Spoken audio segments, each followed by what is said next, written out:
Alhamdulillahirabbil alamin wal 'aqibatu lil muttaqin wala 'udwana illa 'alal zalimin.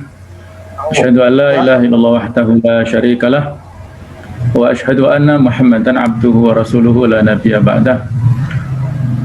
Allahumma inna nas'aluka ilman nafi'a wa na'udzubika min 'ilmin la yanfa'.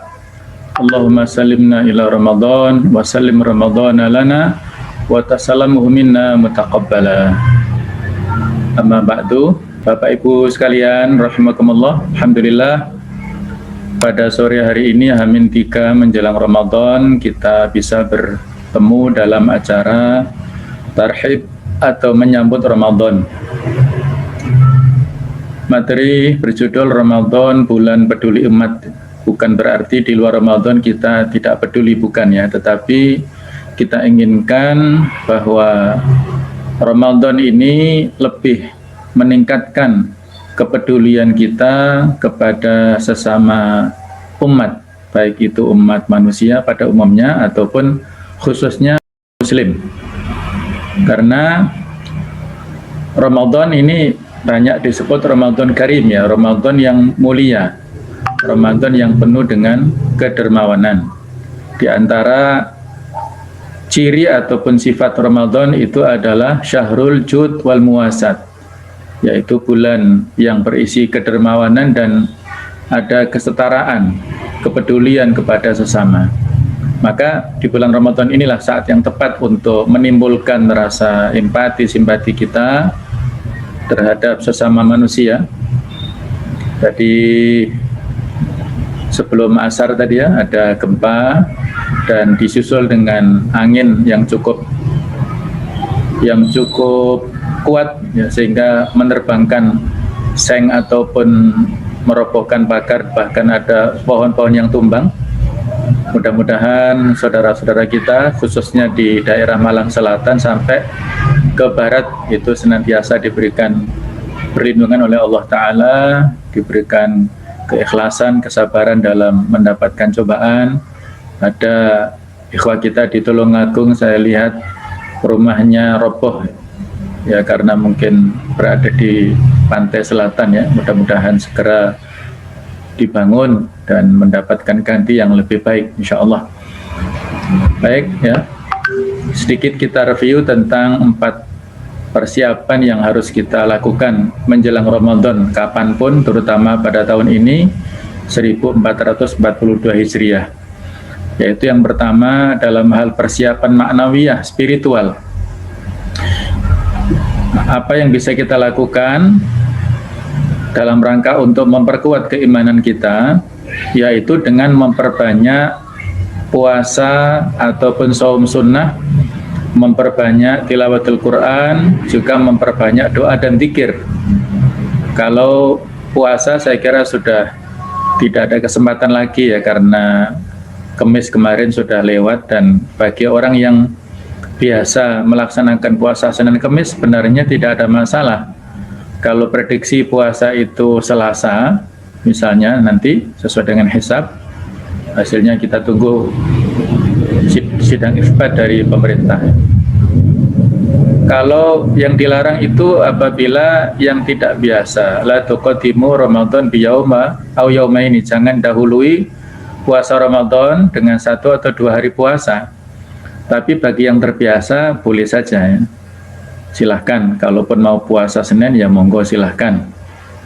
Nah, kalau ada santri-santriwati saya di SMP Al-Basirah itu di Turen, ya biasanya mereka puasa Senin Kemis, tapi untuk khusus Senin besok istirahat dulu lah ya, supaya persiapan Selasanya biar lebih semangat. Nah, jadi itu dipersilakan kepada masing-masing untuk memperbanyak ibadah ini dalam rangka sebagai pemanasan. Ibaratnya kita lari maraton ataupun misalnya mau renang, itu harus pemanasan dulu supaya badan kita siap menerima beban. Nah, begitu pula Ramadan yang waktunya ya bisa dibilang tidak pendek juga tidak panjang ya, pas lah ya, ayaman ma'dudat, hari-hari yang tertentu antara 29 atau 30 hari itulah waktu yang bisa kita jadikan sebagai bekal untuk menambah energi kita di bulan-bulan yang lainnya. Kalau para sahabat dulu biasanya mereka 6 hari sebelum masuk Ramadan sudah berdoa supaya dipertemukan dengan bulan Ramadan. Dan selesai Ramadan mereka juga berdoa selama 6 bulan supaya ibadahnya diterima di bulan Ramadan itu. Jadi spirit Ramadan itu menjadi ruh, menjadi penyemangat para generasi awal kita dulu dalam bekerja beraktivitas selama 1 tahun. Nah, seharusnya seperti itulah sikap kita dalam memposisikan Ramadan ini, bisa menjadi spirit dan penyemangat kita semuanya. Kalau barangkali kita kurang merasa gembira dengan datangnya Ramadan, bahkan mungkin sedih, apalagi yang beraktivitas di dunia catering misalnya, ataupun dalam hal kuliner ya, mungkin banyak tutupnya. Saya kira Allah Ta'ala Maha Kaya dan akan memberikan ganti dari rizki yang lainnya. Jadi tidak perlu bersedih. Semua ada jatah rizki masing-masing ya. Harus husnudzan kepada Allah. Jadi intinya mari kita persiapkan maknawiyah spiritual kita dengan baik, paling tidak dengan memperbanyak doa istighfar ya. Kita mohon ampun kepada Allah Ta'ala sebanyak-banyaknya, karena dengan istighfar itulah dosa-dosa kita yang bisa menghalangi ibadah kita itu akan diampuni oleh Allah Ta'ala dan kita lebih semangat dalam beribadah. Yang kedua adalah persiapan fikriyah dari sisi akal ilmiah, mendalami ilmu yang berkaitan dengan Ramadan, baik itu membaca buku-buku fikih, terutama fikih siam, juga mengikuti majelis ilmu. Sekarang ini alhamdulillah banyak sekali kemudahan dengan kajian-kajian online, tinggal kita siapkan waktu dan pulsa tentunya ya. Insya Allah yang kita alokasikan untuk kebaikan ini tidak ada yang sia-sia. Wa ma anfaqtum min syai'in fa huwa yukhlifu, apapun yang kalian belanjakan di jalan Allah maka akan diganti oleh Allah. Man kharaja fi thalabil ilmi fa huwa fi sabilillah. Barang siapa yang berjalan keluar untuk menuntut ilmu, maka dia fisabilillah hatta yarji, sampai dia pulang. Nah sekarang kita nggak perlu keluar rumah, tapi keluar dari zona istirahat kita di hadapan laptop atau di hadapan komputer, di hadapan HP ya, untuk talabul ilmi. Maka selama kita berada di majelis ini, para malaikat memberikan istighfar ya, memohonkan ampun untuk kita semuanya. Dan ini adalah menjadi sarana wasilah untuk dimudahkan masuk surga. Man salaka thariqan yaltamisu fihi ilman sahalallahu bi thariqan ilal jannah. Barang siapa yang menempuh jalan untuk menuntut ilmu, maka dia akan dimudahkan jalannya untuk menempuh surganya. Nah, menempuh jalan ini kan sarananya mudah sekarang, dengan buka laptop, dengan mengikuti kajian di rumah saja. Ini semua adalah wasilatun lidukhulil jannah ya, sarananya untuk menempuh surga Allah. Yang ketiga adalah persiapan fisik. Insya Allah dengan musim pandemi ini kita lebih berhati-hati menjaga kondisi kesehatan kita dengan berolahraga, menjaga kebersihan rumah dan lingkungan, menjaga konsumsi makanan dan minuman halal, sehat dan menyehatkan, yaitu 3 kata yang sering diulang-ulang: iman, imun, dan aman. Itu kita jaga keimanan, kita jaga imunitas kita supaya kita aman.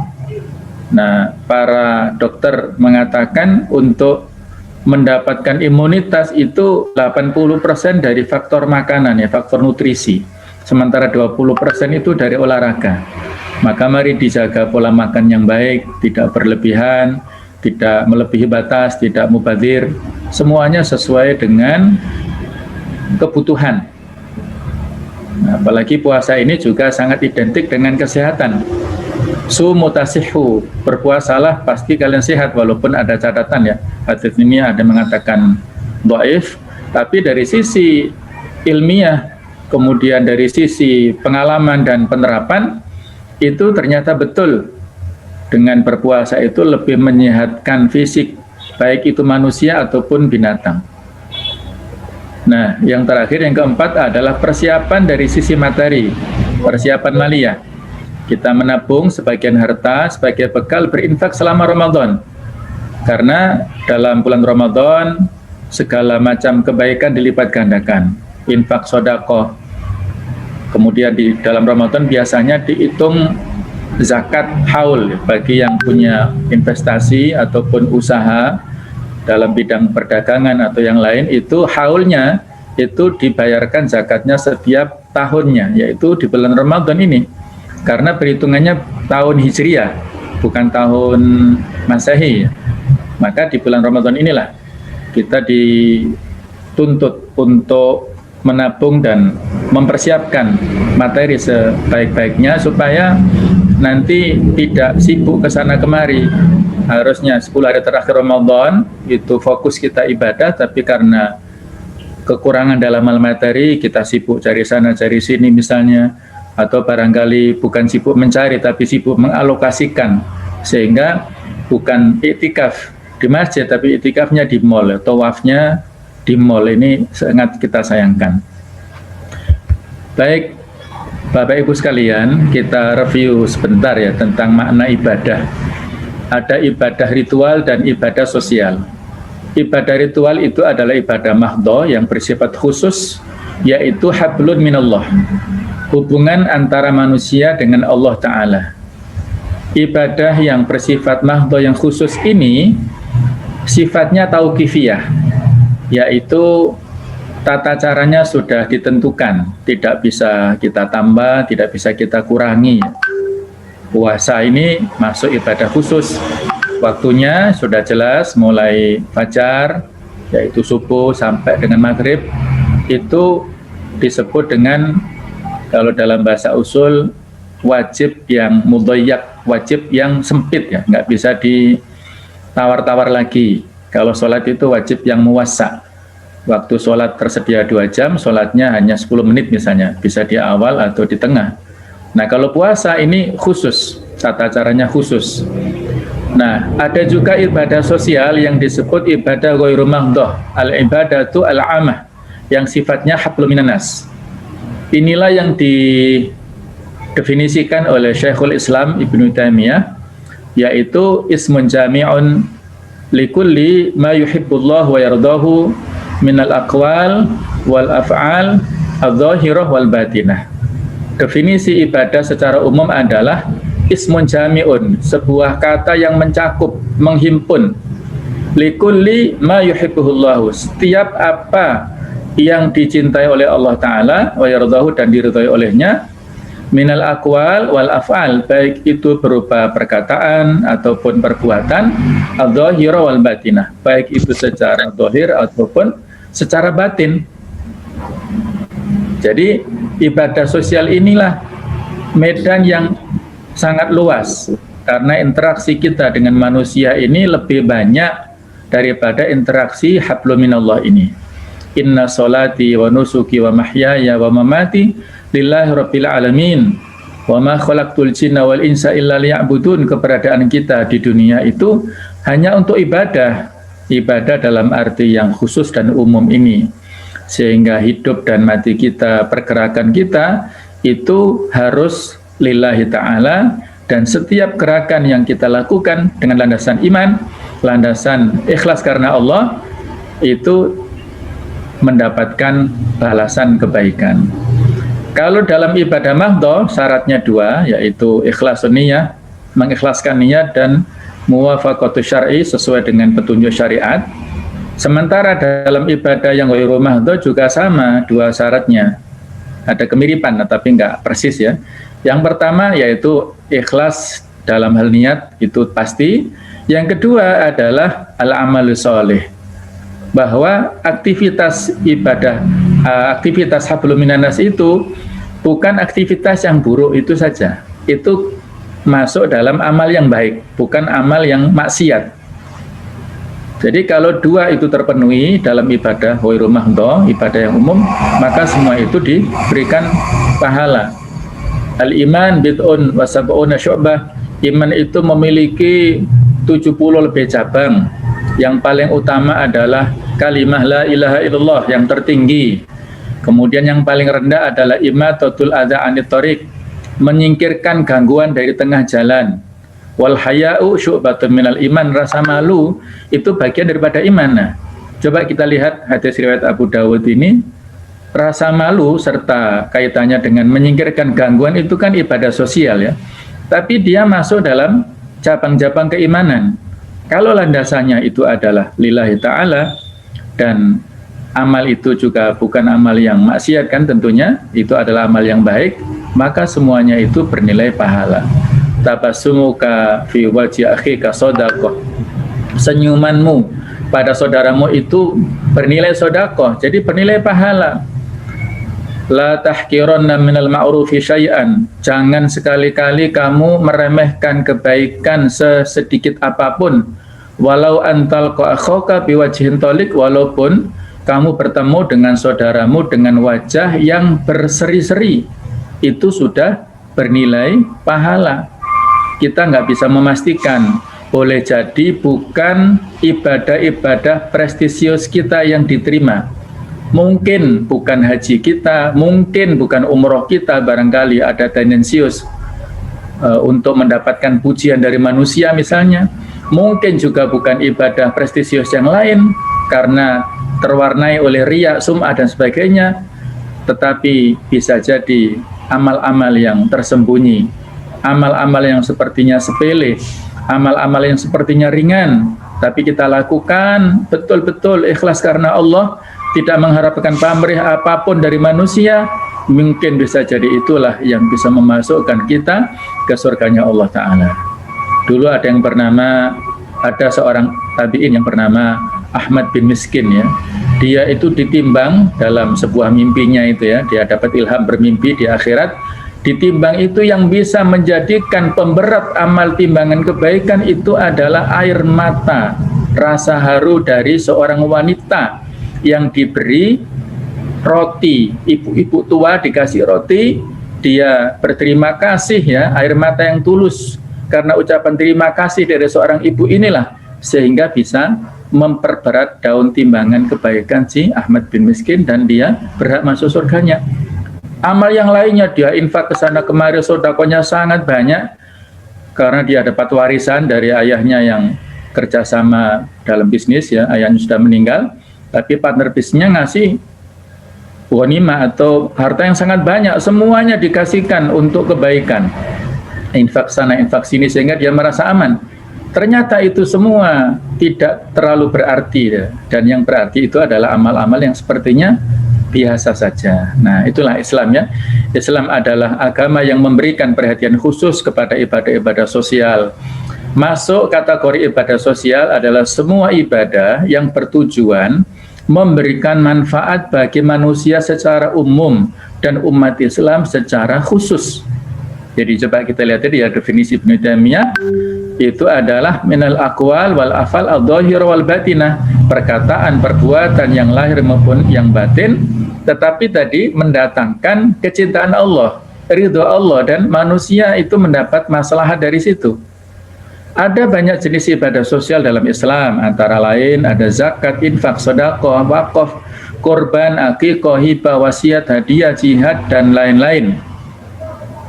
Yang kalau dihitung lebih banyak ayat Al-Quran yang berisi tentang ibadah sosial itu lebih banyak daripada ibadah mahdhah, daripada ibadah khusus. Nanti bisa kita lihat misalnya ya, di antara karakter orang yang bertakwa. Wasari'u ila maghfiratin min rabbikum wa jannatin arduha samawati wal ardu u'iddat lil muttaqin, ini 134 di Ali Imran. Nah, penjelasan siapa orang yang bertakwa itulah alladzina yunfikuna fis sarra'i wad dharra, orang-orang yang berinfak, mendermakan harta bendanya baik dalam keadaan lapang ataupun dalam keadaan sempit. Nah, ini kan masalah sosial kan? Masalah kaitannya dengan hablum minan nas. Yang kedua, wal kadhiminal ghaidha, menahan amarah, mengontrol emosinya. Walaupun dia punya kuasa untuk mengalokasikan emosinya itu ya, melampiaskan emosinya, tapi dia tahan. Nah, itu juga masalah sosial ini. Wal afina 'anin nas, memberikan maaf terhadap kesalahan manusia. Itu juga hal-hal yang kaitannya dengan ibadah sosial. Wallahu yuhibbul muhsinin, dan Allah cinta kepada orang-orang yang berbuat baik. Nah, ini kaitan ketakwaan, ciri-cirinya banyak kaitannya dengan masalah hablum minan nas. Dalam sebuah hadis diceritakan ada hadis yang jadi satu ya, 4 pintu yang pertama, sementara 4 pintu surga yang berikutnya itu berbeda-beda hadisnya. Ada 8 pintu surga, yang mana di 4 pintu yang pertama itu disebutkan dalam satu hadis, yaitu apa? Babus sholah, pintu yang kaitannya dengan sholat. Untuk siapa? Untuk ahlus sholat, untuk orang yang rajin sholat. Bukan hanya sholat yang wajib, tapi juga sholat yang sunnah. Kemudian babus sodakoh, pintu yang khusus diberikan oleh Allah kepada orang yang rajin sodakoh, rajin mendermakan hartanya. Kemudian yang ketiga babul jihad, pintu perjuangan, pintu berjihad. Kalau dulu konteksnya adalah jihad fisabilillah dalam bentuk qital, peperangan secara fisik. Kalau sekarang bisa dikiaskan dalam bentuk jihad yang lebih luas. Nah, yang keempat kaitannya dengan puasa, yaitu pintu ar-royan. Inna fil jannati babun, inna lil jannati thamaniyata abwab. Surga itu memiliki 8 pintu. Babun fiha yusamma ar-royan. Salah satu pintu itu namanya ar-royan. La yadkhuluhu illa shaimun. Tidak memasuki pintu itu kecuali orang-orang yang puasa, yang rajin puasa itu. Sekali lagi bukan hanya puasa wajib ya, tapi orang disebut rajin ataupun ahlus siyam itu kalau dia melakukan amal-amal puasa yang sunnah. Nah, baik, itulah yang kelima adalah pintu haji maupun umroh. Al-hajjul mabrur laisa lahu jaza illa jannah. Haji yang diterima, yang baik, yang mabrur, tidak ada balasan kecuali surga.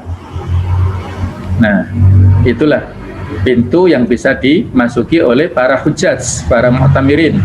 Yang keenam adalah al-babul aiman, pintu khusus belah kanan. Ini kalau bisa saya bahasakan pintu VVIP ya. Untuk siapa pintu ini? Untuk orang-orang yang masuk surga tanpa hisab. Jadi tiketnya sudah dikasihkan di dunia lah ya. Di antaranya 10 sahabat yang dijamin masuk surga itu, 4 khulafaur rasyidin ditambah 6 sahabat senior, ada juga Ukasyah, ada juga Bilal bin Rabah, ada juga yaitu para sahabat yang lainnya ya, banyak sekali.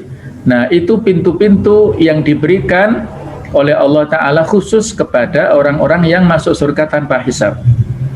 Yang ketujuh, ya, kaitannya dengan Ali Imran 134 tadi ya, yaitu bab al-kadhimin al-ghaidha wal 'afina 'anil nas. Pintu khusus diberikan oleh Allah kepada orang-orang yang menahan amarah dan memberikan maaf.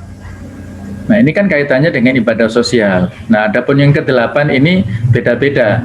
Dalam beberapa hadis ada yang disebut babu zikri atau babu ridha ataupun babul ilm. Pintu zikir, pintu lewat ridha ataupun pintu lewat majelis ilmu untuk orang-orang yang menuntut ilmu dan mengajarkan ilmu ini. Jadi, inilah janji Allah Ta'ala kepada orang-orang yang berbuat baik. Itu akan dimasukkan surganya Allah Ta'ala. Ada nggak yang masuk dari segala macam pintu ini? Ya, jawabannya ada. Yang sudah jelas adalah Abu Bakar. Ketika disebutkan 4 pintu yang pertama itu, Abu Bakar bertanya, Rasulullah, adakah yang masuk dari 8 pintu itu? Ada. Dan aku harapkan engkau, wahai Abu Bakar, bisa masuk. Alhamdulillah ya. Kemudian ada juga istri yang solihah. Ada sebuah hadis yang berbunyi idza sholatil mar'atu khamsaha. Kalau seorang istri salat 5 waktu, wa shamat syahraha, puasa pada bulan Ramadan, wa hafizat farjaha, dia menjaga kehormatannya, wa ta'at zaujaha, mentaati kepada suaminya, qilalaha, dikatakan kepada istri ini, udkhulil jannata min abwabiha syi'ti, masuklah dari pintu-pintu surga yang kamu inginkan. Silahkan. Nah, luar biasa ya. Jadi para ibu yang ikut di Zoom ini busyra ya, kabar gembira bagi ibu-ibu semuanya. Ibu-ibu mudah masuk surga. Ya apa caranya? Itu 4 tadi. Dan juga ridho pada suami. Ayyumam ra'atin matat wa zawjuha anna radin dakhalatil jannah. Wanita manapun yang meninggal dunia sementara suaminya ridho kepada dia, maka dia masuk surga. Jadi pintu surganya sudah ada sarananya bagi para ibu. Nah, untuk yang suami inilah, laki-laki ini harus berjuang ya. Jadi kalau ada bapak-bapak yang rajin ke masjid, rajin tilawatul Quran, ibu-ibu jangan cemburu ya. Kok ibadah terus aku nggak dilayani, nggak direken, biasanya jangan begitu ya. Terutama Ramadan ini, jangan begitu karena ibu-ibu ini sudah lebih mudah masuk surganya dengan ridho suami tadi kan. Kalau laki-laki kita harus berjuang dengan ibadah-ibadah mahdhah tadi ya. Baik, kemudian kita lihat kewajiban kepada Allah dan manusia dalam banyak ayat Al-Quran. Itu misalnya An-Nisa 36, wa'budullaha wa la tusyriku bi syai'a. Ini kaitannya dengan hak Allah. Kita wajib ibadah kepada Allah, tidak boleh menyekutukannya dengan sesuatu apapun. Nah, dilanjut dengan apa? Wabil walidaini ihsana. Berbuat baik kepada ibu bapak, wabidil kurba ya, kepada sanak kerabat, waliyatama, kepada anak-anak yatim wal masakin, kepada orang-orang miskin, kemudian wal jaril kurba ya, kepada tetangga yang masih ada hubungan kekerabatan, wal jaril junubi, juga tetangga yang jauh, wasahibil jambi, teman sejawat, wabni sabil. Ini kan kaitannya masalah-masalah sosial ya. Ibadahnya itu disebutkan satu, yang lainnya masalah sosial semua, hablum minan nas. Maka luar biasa posisi ibadah sosial ini ya. Kemudian dalam hadis yang masyhur, hadis ini riwayat Tabrani, dihasankan oleh Syekh Albani, bahwa khairun nas anfa'uhum linnas. Sebaik-baik manusia itu adalah yang paling bermanfaat bagi manusia. Coba kita lihat ya. Rasulullah tidak mengatakan khairun nas aktsaruhum ibadatan misalnya. Sebaik-baik manusia yang paling banyak ibadah mahdhahnya. Sebaik-baik manusia bukan yang a'lamuhum misalnya, yang paling berilmu misalnya. Atau yang paling banyak apalah dari sisi hafalan hadisnya misalnya, enggak begitu. Tapi yang paling baik di antara manusia, indikator kebaikan manusia itu adalah yang paling bermanfaat. Jadi yang paling memberi manfaat. Manusia itu bukan dilihat paling banyak hartanya atau paling tinggi pangkat jabatan kedudukannya, bukan, itu hanya sarana. Kalau pangkat jabatan, harta yang banyak itu, ilmu yang banyak dalam rangka untuk kepentingan pribadi, nggak ada manfaatnya sama sekali. Tapi yang dilihat itu adalah bagaimana dia dengan memiliki sarana prasarana itu, nikmat dari Allah itu, dia berikan kepada orang lain. Jadi standarnya bukan apa yang diterima, tapi apa yang diberikan itulah yang banyak memberi manfaat kepada dia dan kepada manusia yang lain itu. Investasi kebaikan, memberikan manfaat kepada orang lain, maka manfaatnya akan kembali untuk kebaikan diri kita sendiri. Ayat yang populer surat Al-Isra ayat yang ke-7 ya. In ahsantum li anfusikum. Jika kalian berbuat baik, sesungguhnya kebaikan itu kembalinya kepada diri kalian sendiri. Wa in asatum falaha, kelanjutannya ini ya. Kalau kalian berbuat buruk, keburukannya juga kembali ya. Jadi kalau istilah orang Hindu kan ada hukum karma. Kualat kata orang Jawa ya. Itu siapa yang menanam kebaikan, yang dipetik adalah kebaikan. Siapa yang menanam keburukan, yang dipetik adalah keburukan. Kita nggak tahu apa yang diberikan Allah, kemudahan-kemudahan ini kira-kira dari kebaikan yang mana yang pernah kita lakukan ya. Idkhalus surur ya, memasukkan kebaikan ataupun kegembiraan kepada saudara kita, itu luar biasa. Pahalanya sangat banyak. Nah, kemudian dalam hadis dikatakan man kana fi hajati akhihi kana Allah fi hajatihi. Barang siapa yang membantu keperluan saudaranya, maka Allah akan membantu keperluannya. Ada lagi yang disebutkan hadis yang serupa dengan ini, bahwasanya seandainya kalian berjalan untuk memenuhi hajat kebutuhan saudaranya, lan yamshi ahadukum fi hajati akhihi khairun lahu min an ya'takifa fi masjid hadza syahran. Kalau dia berjalan membelikan sesuatu untuk saudaranya, membantu kalau dia membutuhkan, maka itu lebih baik daripada iktikaf di Masjid Nabawi selama 1 bulan. Ya susah kita untuk iktikaf di sana, apalagi kita bukan penduduk sana ya, orang penduduk sana saja susah.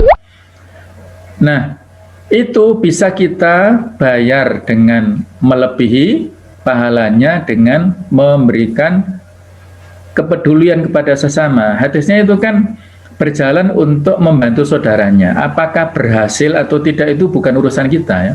Yang penting ada kemauan dari kita untuk membantu, meringankan bebannya. Kalaupun nggak berhasil, Allah yang nanti Maha Kuasa untuk membantunya lebih lengkap lah. Kita hanya sekedar untuk fasilitator. Maka inilah ketika kita meringankan dan memberikan bantuan untuk saudara kita, maka Allah yang memberikan bantuan kepada kita. Ketika kita menjamin rezeki, membantu saudara kita, maka Allah yang memberikan jaminan lebih banyak rezeki kepada kita. Kisah-kisah di para ulama kita tempo dulu banyak ya, tapi karena waktunya terbatas tidak perlu kita sampaikan. Kemudian ada lagi hadis, man naffasa an mu'minin qurbatan an qurabid dunya naffasallahu anhu qurbatan min qurabi yaumil qiyamah. Barang siapa yang memudahkan kesulitan seorang mukmin dari berbagai kesulitan dunia, maka Allah akan memudahkan kesulitannya pada hari kiamat. Wa man yassara ala mu'sirin yassarallahu alaihi fid dunya wal akhirah. Dan barang siapa yang memudahkan orang yang sedang dalam kondisi kesulitan, niscaya Allah akan memudahkan baginya di dunia dan akhirat. Hadis ini saya kira pas ya ditujukan kepada pejabat publik, orang-orang yang mendapatkan amanah pelayanan publik. Karena pemerintah ataupun pelayan publik itu sebenarnya kan tugasnya hanya 2. Yang pertama pelayanan publik, yang kedua adalah membangun fasilitas publik, itu saja. Kalau 2 itu terpenuhi, luar biasa ya, dengan baik melayani masyarakat, butuh KTP dilayani, tidak perlu jauh-jauh misalnya ya. Masyarakat menginginkan untuk buat akta kelahiran dipenuhi selama syarat-syaratnya. Itu ya. Kalau kita menggunakan hadis ini untuk tujuan-tujuan yang baik, yasiru wala tu'asiru, berilah kemudahan-kemudahan, jangan dipersulit, insya Allah kita akan dipermudah urusannya oleh Allah ya. Jadi menggunakan kaidah atau yang populer di masyarakat kan, kalau bisa dipersulit kenapa dipermudah, itu harusnya begitu ya. Tapi faktanya masih ada di antara pejabat publik yang kebalikannya, kalau bisa dipersulit kenapa dipermudah, itu masalah ya. Kalau itu masih mainstream dan pola pikir kita seperti itu, ya bahaya, kita nggak maju-maju lah gitu ya. Jadi disinilah pentingnya kita memudahkan urusan saudara kita. Siapa yang memudahkan urusan, kita akan dipermudah oleh Allah urusan kita. Bahkan bukan hanya dunia, urusan di akhirat, di yaumul qiyamah itu lebih dan jauh lebih penting dari urusan dunia, itu akan dipermudah. Ramadan adalah bulan penuh empati. Secara esensial, berpuasa Ramadan adalah mengendalikan diri dan meningkatkan tradisi berbagi dan terbinanya kepedulian sosial.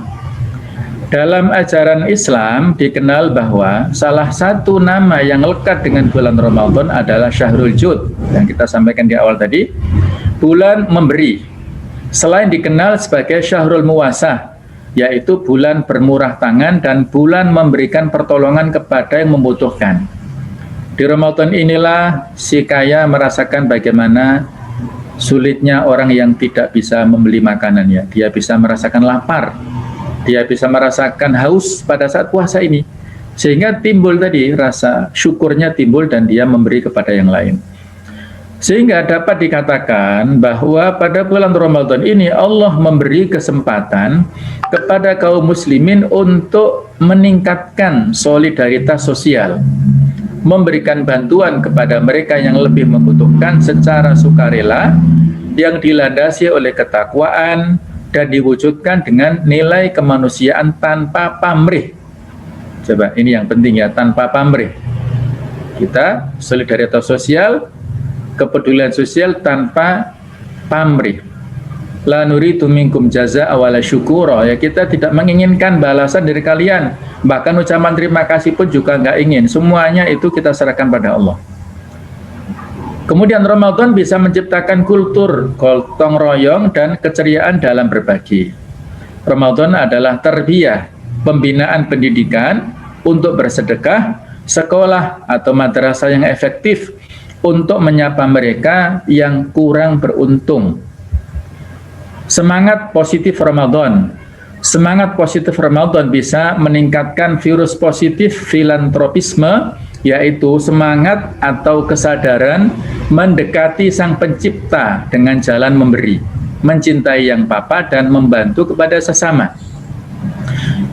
Kalau cara untuk melembutkan hati kan dengan menjenguk orang-orang sakit ya. Jadi dengan menjenguk orang-orang yang sakit, yang membutuhkan, yang dalam kondisi fakir, itulah di sana kita temukan keberkahan dari Allah. Justru di sanalah kita akan dapat kelembutan hati dan akan memberikan kebahagiaan pada kita.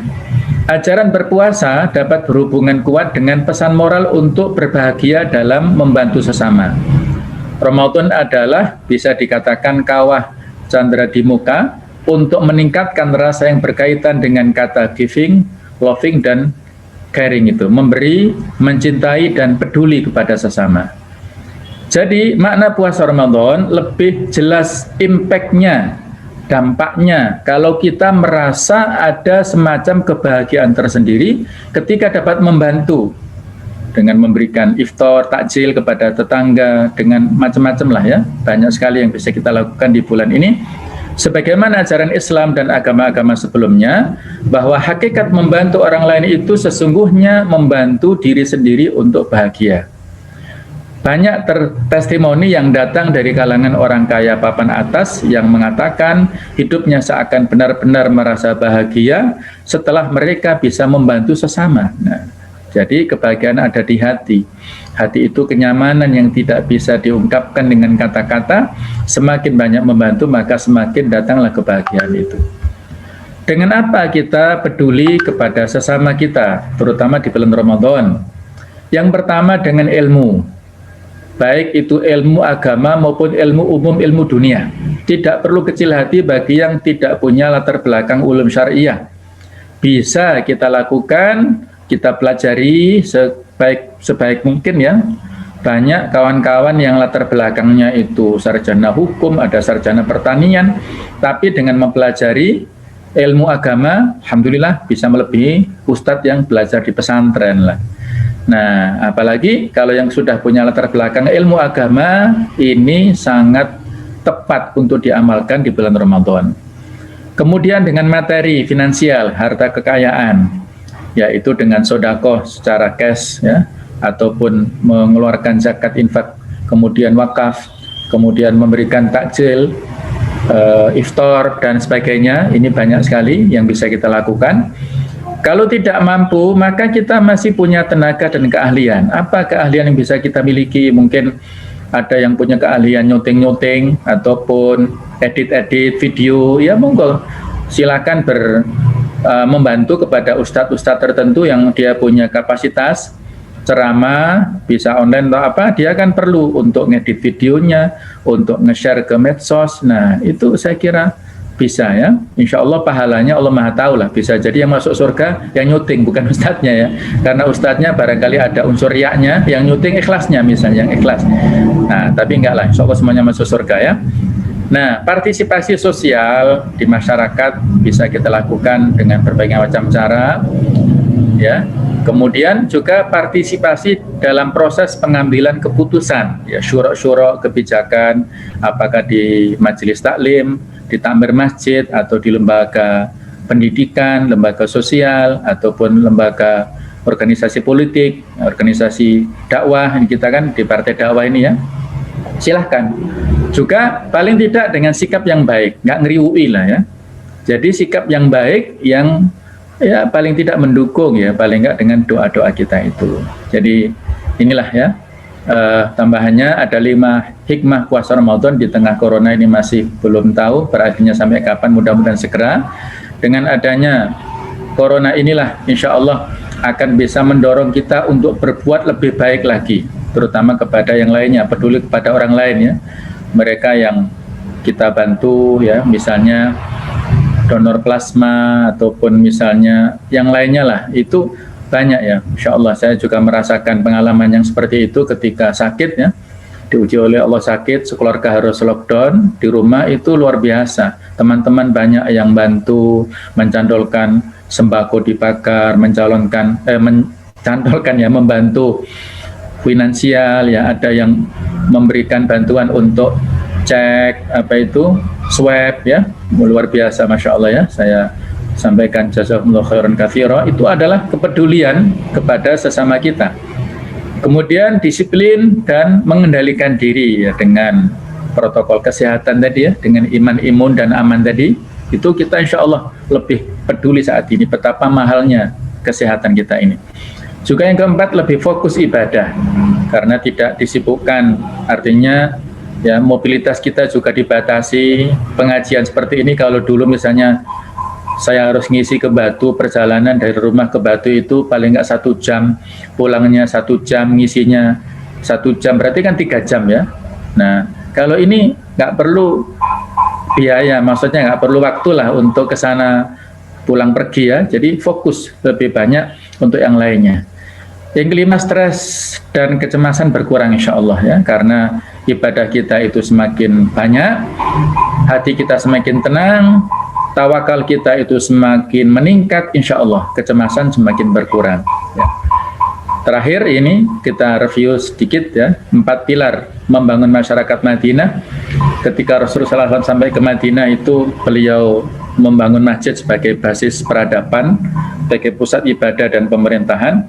Kemudian beliau mempersaudarakan kaum muslimin, Ansor dan Muhajirin, dan beliau melakukan perjanjian piagam Madinah antara kaum muslimin dengan orang-orang Yahudi dan agama yang lain di Madinah. Maka beliau melakukan syiar ini, ayuhan nas afshus salam, wahai manusia sebarkanlah salam, watimut ta'am, berikanlah makanan, wasilul arham, sambunglah tali silaturahim, wasallu bin nasi wasallu bil laili wan nasu niyam, sholatlah pada waktu malam pada saat orang-orang itu tidur.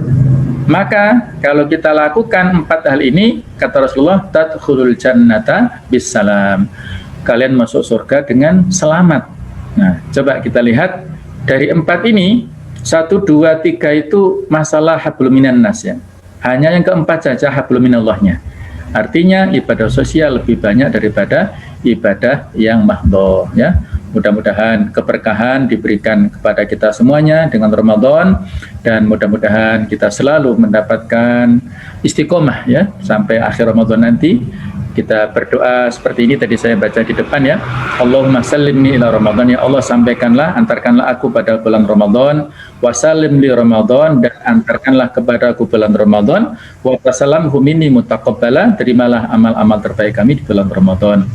Hadanallahu ikum ajma'in, Allahumma fiqh ila akhmatarik wal hadi ila sawa'is sabil. Wassalamualaikum warahmatullahi wabarakatuh. Jadi yang pertama kaitannya dengan tugas kita sebagai seorang muslim, ada tugas untuk berdakwah, itu pasti ya, menyampaikan kebenaran, dan itu banyak cara. Jadi dengan menyampaikan secara lisan, bisa juga dakwah bil hal ya, dengan dakwah secara konkret dalam bentuk contoh nyata, itu lebih efektif. Nah, kalau dakwah secara lisan ini mungkin ya lebih perlu waktu. Ya, maksudnya perlu waktu itu menyampaikan khutbah, pidato, ceramah dan sebagainya. Tapi insya Allah ya, kalau teorinya teori manajemen waktu ya, mohon maaf ya kalau salah, itu saya pernah mendapatkan nasihat bahwa ketika seseorang itu semakin banyak tugas, semakin banyak kesibukan, maka dia semakin bisa memanage waktunya. Waktunya semakin barokah, maksudnya begitu ya. Ada tugas ini, tugas kantor, tugas kuliah, tugas misalnya masyarakat, tugas ini. Insya Allah ketika dia bisa memanage dengan baik, maka waktunya semakin barokah. Nah, inilah dituntut kepada kita untuk mengalokasikan ya, kalau dalam salah satu karakter pribadi yang soleh itu kan munadzamun fi syu'unihi, ya, teratur dalam urusannya kan. Jadi jangan sampai kita beralasan untuk berdakwah itu melupakan tugas-tugas target-target pribadi tadi yang disebut amal yaumi itu, ya. Nah, jadi semakin banyak kita memberi, itu harus semakin banyak bekal yang kita miliki, ya. Fakitu syai' la yu'ti, kan begitu. Seseorang yang tidak punya sesuatu tidak bisa memberi. Nah, ketika kita mau memberi energi positif kepada orang lain dengan dakwah tadi, kan kita harus membekali diri kita dulu dengan bekal-bekal ruhiyah tadi, ya. Bagaimana komunikasi kita dengan Allah, juga dengan kewajiban-kewajiban kita itu. Insya Allah ketika kita sudah bisa mengatur dengan baik, itu akan dipermudah, diberikan barokah. Dan apalagi tadi saya katakan, saat ini waktunya insya Allah lebih longgar, ya, karena banyak yang online tadi, ya. Kecuali kalau misalnya rutin, ya, dijadwal misalnya di masjid-masjid, di musola yang harus datang, ya, untuk ngimami taraweh atau untuk menyampaikan kultum lah. Itu ya kalau misalnya sudah kebiasaannya begitu, ya monggo silahkan, tapi kan masih banyak waktu yang lain, KPM ataupun misalnya yang profesi sebagai pengajar, ya kan, insya Allah nanti ada waktu-waktu libur, ya. Kemudian yang berprofesi apapun lah, ya, itu jangan menghalangi kita untuk meningkatkan kewajiban kita sebagai seorang muslim secara pribadi, ya. Ini nyambung sekaligus bagaimana antara tilawah dan menghafal tadi. Nah, kalau tilawah dan menghafal itu, kalau waktu kita cukup semuanya kita laksanakan. Tapi kalau waktu kita dan kita merasa tidak mampu, maka yang prioritas itu adalah membaca. Membaca lebih utama daripada menghafal, khusus di bulan Ramadan. Imam Malik itu dulu punya majelis hadis, halaqah hadis rutin di Masjid Nabawi. Tapi khusus pada saat masuk Ramadan, beliau tutup sementara majelis hadisnya dan beliau fokus secara pribadi membaca tilawah itu. Dengan melihat, ya, walaupun beliau sudah hafal Quran, tapi melihat mushaf saat tilawah itu. Nah, begitu pula Sufyan Ats-Tsauri meninggalkan aktivitas yang lainnya, khusus tilawah. Nah, jadi memang tilawah ini luar biasa. Nah, jadi memiliki keistimewaan yang khusus di bulan Ramadan ini. Jadi itulah untuk jawaban yang kedua. Nah, kemudian tentang hadis tadi, ya, yang di awal tadi sudah saya kasih ilustrasi, ya. Kalau kita biasa Senin Kemis, nggak apa-apa kita puasa, tapi juga boleh juga nggak puasa. Seperti saya ilustrasikan tadi, ya, untuk santri-santriwati saya tadi yang di SMP Turen itu, saya kasih informasi mereka tidak usah puasa dulu Seninnya. Nah, walaupun mereka sudah biasa sebenarnya. Jadi nggak masalah, tidak ada masalah dalam hal ini untuk tidak berpuasa. Itu adalah hal yang baik, ya. Kalaupun puasa juga monggo, karena itu adalah sebuah pengecualian. Jadi nggak masalah, ya. Kalaupun ini ada yang berpuasa biasa, puasa sepanjang bulan Sya'ban misalnya, ya monggo, ya. Ada lagi yang dulu ada murid saya itu yang puasa setiap hari. Ya, kecuali 5 hari dalam setahun. Ada Idul Fitri, Idul Adha, 3 hari tasyrik itu. Hukumnya bagaimana? Allah alam, ya. Memang tidak ada contohnya dari Rasul, tapi para ulama dulu mencontohkan, seperti Imam Nawawi itu mencontohkan begitu. Jadi selama tidak ada, ya, di sini memang debatable, ya, khilafiyah dalam bab ini. Ya, menurut saya yang paling maksimal itu puasa Daud lah, ya. Puasa Daud itu sudah top lah, ya. Puasa Daud itu ada perasaan, ya. Bahasanya bainar roja wal khauf, ya. Ada harapan dan kecemasan. Pada saat tidak puasa ada harapan makan, ya. Saat puasa ada kecemasan. Nah, pokoknya antara syukur dan sabar begitu, ya. Orang yang puasa Daud seperti itu. Nah, itu, ya.